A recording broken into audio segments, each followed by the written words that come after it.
One of the hardest things for a game developer to do is stay on top. With most developers over time, they either lose their touch, lose some of their best talent, or in some cases just flat out disappear. Now, I'm not saying Capcom hasn't had some down years, as they certainly have, but they've managed to have a whole bunch of awesome games over a long span of time. What might be most impressive about it to me is the variety of ways they've done it. Want an iconic action platformer? Well, what could be more iconic than Mega Man? The most influential fighting game of all time? No problem, you've got Street Fighter 2.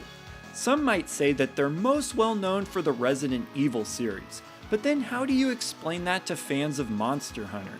I mean, as of this video, Monster Hunter World is Capcom's best-selling game of all time, by a pretty wide margin at that.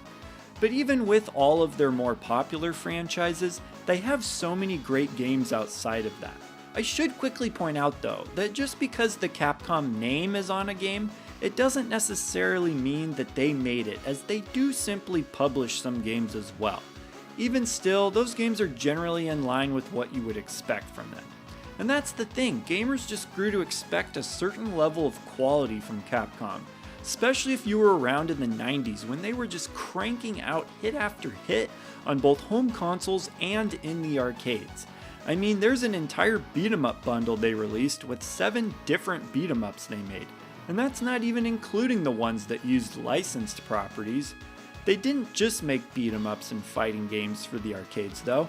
The Ghouls and Ghosts, as well as Strider games, may not be their most popular series, but are some of my personal favorite arcade games, as I'm sure they are for many other gamers as well. Okay, so we've got a handful of notable long-running series with plenty of great games on the side. That kind of sounds like Nintendo, honestly, which is a high standard if you ask me. The big difference being that Nintendo makes actual console hardware. I still think both companies belong in a similar class. Who else has been making awesome games this consistently since the 80s? Let me know in the comments if you can think of another developer that has. I've talked before on my channel about how much of a bummer it is that Rareware is no longer what it used to be after being a real powerhouse in the 90s. And we've all seen what happened to Konami as well. Yikes.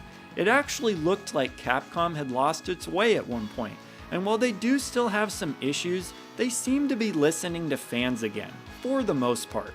As much as they've been made fun of for updating and re-releasing their games so much, and deservedly so, stuff like the Resident Evil 2 remake was developed due to intense demand from the fans, and to their credit they put a ton of work into it. Capcom comes from a simpler time, when the video game industry had an emphasis on just making great games, and that's exactly what Capcom did.